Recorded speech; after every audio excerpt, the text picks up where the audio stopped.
আসসালামু আলাইকুম ভিউয়ার্স, মমতাজ কিচেনে সবাইকে স্বাগতম। আবারও আমি একটা নতুন রেসিপি নিয়ে চলে এলাম। বাঁধাকপি দিয়ে মুরগির মাংসর তরকারি। এটা বানিয়ে খেয়ে দেখবেন, এতটাই সুস্বাদু হয়, না বানালে আপনারা বিশ্বাস করতেই পারবেন না। গরম গরম ভাতের সঙ্গে খেতে দারুণ লাগে। তাহলে চলো রেসিপিটা শুরু করা যাক। বাঁধাকপি নিয়ে নিলাম।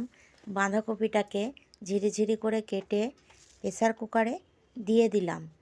আর দিয়ে দিলাম লবণ আর হলুদ গুঁড়ো আর ডুমো করে কেটে রাখা আলু। প্রেসার কুকারে ঢাকনাটা লাগিয়ে দিয়ে একটা সিটি দিয়ে দিলাম। নামিয়ে নিয়ে বাঁধাকপি আর আলুটা একটা ঝাঁঝরির মধ্যে ঢেলে নিলাম। আদা রসুন কাঁচা লঙ্কার একটা পেস্ট বানালাম। কড়াটা গ্যাসের উপরে চাপিয়ে সর্ষের তেল দিয়ে তেজপাতা দিয়ে দিলাম। তেজপাতাটাকে একটু নাড়াচাড়া করে পেঁয়াজ কুচি দিয়ে দিলাম। পেঁয়াজটাকে খুব ভালো করে নাড়াচাড়া করতে হবে। একটু লাল হয়ে গেলেই আদা রসুনের পেস্টটা দিয়ে দিলাম। আদা রসুনটা একটু ভাজা টাইপের হয়ে গেলে দিয়ে দিব দুটো টমেটম কুচানো। টমেটমটাকেও ভালো করে নাড়াচাড়া করে দিয়ে দেব লঙ্কা গুঁড়ো, হলুদ গুঁড়ো, জিরে গুঁড়ো, লবণ দিয়ে ভালো করে নাড়াচাড়া করব। মশলাটা একটু ভাজা টাইপের হয়ে গেলে দিয়ে দেব মুরগির মাংস। মুরগির মাংসটাকেও আবারও ভালো করে কষিয়ে নেব।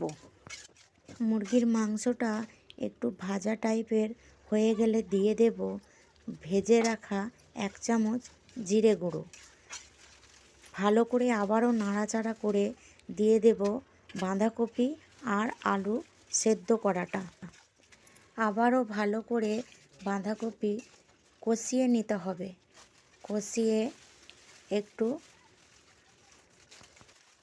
পানি দিয়ে দেব।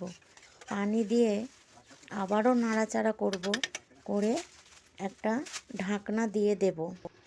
ঢাকনাটা খুলে পানিটা একটু শুকিয়ে গেলে দিয়ে দেব 1 মুঠো ধনে পাতা কুচি। ভালো করে নাড়াচাড়া করে দিয়ে দেব মিট মশলা। তাহলে চলো, রেডি হয়ে গেল আমাদের বাঁধাকপি দিয়ে মুরগির মাংসর তরকারি। আল্লাহ হাফেজ।